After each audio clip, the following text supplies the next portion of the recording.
महाराष्ट्र राज्यामध्ये सर्व नगरपालिका आणि नगरपंचायतीमध्ये आज मतदान होऊन उद्या मतमोजणी आणि निर्णयाची घोषणा होणं अपेक्षित होतं. मात्र या नगरपालिका कायद्यामध्ये एखाद्या व्यक्तीचं नामनिर्देशन पत्र जर स्वीकारलं किंवा ते अस्वीकार केला, अवैध घोषित केलं, तर त्याविरुद्ध जिल्हा न्यायालयात अपील करण्याची तरतूद आहे.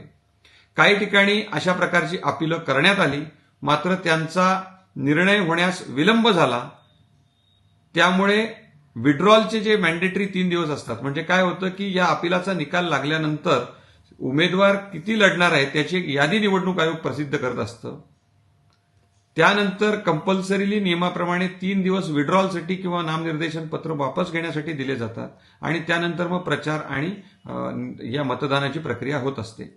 या प्रकरणांमध्ये निर्णय लवकर न मिळाल्यामुळे किंवा तो उशिरा मिळाल्यामुळे किंवा अद्याप निर्णय प्रलंबित असल्यामुळे अशी अनेक कारणं देऊन राज्य निवडणूक आयोगाने परिपत्रक काढून सुमारे 24 ठिकाणच्या निवडणुका पुढे ढकलल्या होत्या.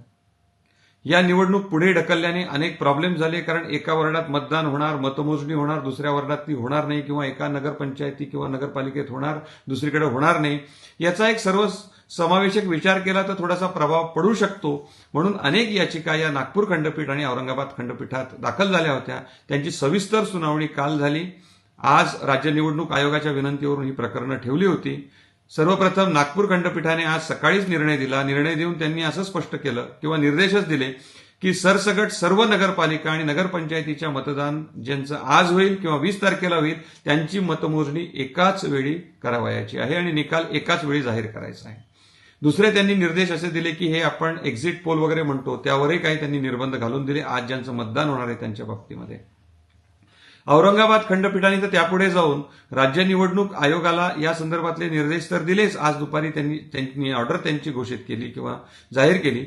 त्यामध्ये त्यांनी असंही स्पष्ट म्हटलेलं आहे की राज्य निवडणूक आयोगाने असे 11th आवरला जे काही हे परिपत्रक काढलेलं आहे त्यामुळे बरीचशी गोंधळाची परिस्थिती निर्माण झालेली आहे आणि त्यांनी हे कंडेम केलेलं आहे. त्यांनी ताशेरे ओढलेले आहेत राज्य निवडणूक आयोगाला आणि भविष्यात अशा प्रकारची कुठली घटना होऊ नये, अशी गोंधळाची परिस्थिती निर्माण होऊ नये म्हणून 8 आठवड्यांच्या आत एक नियमावलीच जाहीर करावी आणि मार्गदर्शक तत्वे जाहीर करावे अशा स्वरूपाचे सुद्धा औरंगाबाद खंडपीठाने निर्णय दिलेले आहेत. आता या प्रकरणांची पुढे सविस्तर सुनावणी होईल, त्यानंतर ही नियमावली लागू होईल. मात्र राज्य निवडणूक आयोग हे एकाच वेळी या निवडणुका घेऊ शकले नाही. 2 टप्प्यांमध्ये त्यांना घ्याव्या लागत आहेत. यामुळे पुढे ज्या भविष्यात निवडणुका होणार आहेत त्यावरही परिणाम होण्याची शक्यता आहे. त्याचं कारण असं आहे की आपल्याकडे रिटर्निंग ऑफिसर जे आहेत ते लिमिटेड असतात. आता हे जे रिटर्निंग ऑफिसर हे साधारणतः 5 ते 6 तारखेपर्यंत मोकळे झाले असते, ते सर्व रिटर्निंग ऑफिसर आता 21 तारखेपर्यंत अडकून जातील. सगळे ईव्हीएम्स वगैरे सुद्धा आपले 21 तारखेपर्यंत अडकून जातील. त्यानंतर सगळी प्रशासकीय यंत्रणा, त्याचबरोबर नागपूर खंडपीठाच्या निर्णयाप्रमाणे मॉडेल कोड ऑफ कंडक्ट सुद्धा 21 तारखेपर्यंत तसंच लागू राहील. त्यामुळे त्याचा एकंदर जे काही विकास कामं आहेत त्यावरही फार मोठ्या प्रमाणावर परिणाम होईल. त्यामुळे राज्य निवडणूक आयोग हे या विषयातलं एक्सपर्ट आहे.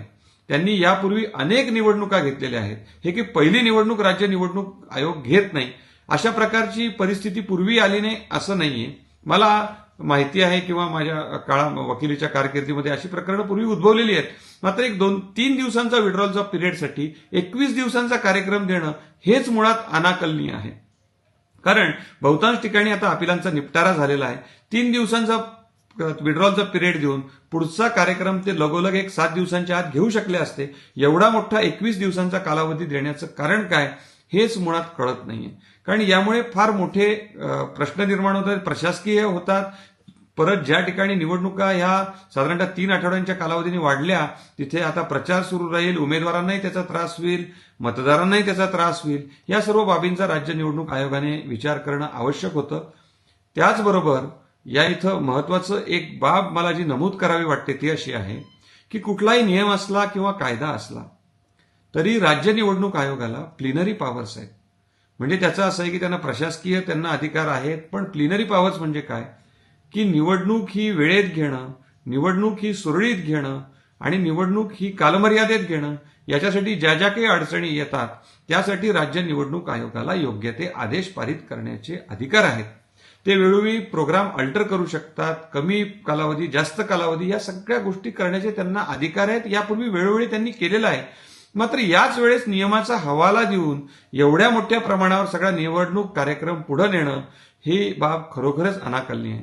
कारण आता मूळ कार्यक्रमामध्ये जेवढी वेळ दिलेली होती या सगळ्या गोष्टींसाठी त्यापेक्षा या एक्सटेंडेड कार्यक्रमामध्ये जास्त वेळ दिला गेलेली आहे. त्यामुळं असं वाटतं की एकंदर जे जिल्हा परिषद आणि पंचायत समितीचा पुढचा कार्यक्रम आहे किंवा महानगरपालिकांचा जो योग घेतलेला कार्यक्रम आहे त्याच्यावर याचा थोडासा विपरीत परिणाम होईल. त्यामुळं सद्यस्थितीत राज्य निवडणूक आयोगाने पुन्हा या सगळ्या गोष्टीचं पुनर्विलोकन करून अशा प्रकारची आता बाब भविष्यात होऊ नये किंवा निवडणुकांचा जो मार्ग आहे अशा प्रकारच्या कुठल्याही कारणाने रोखल्या जाऊ नये याची दक्षता घेणं खूप आवश्यक आहे.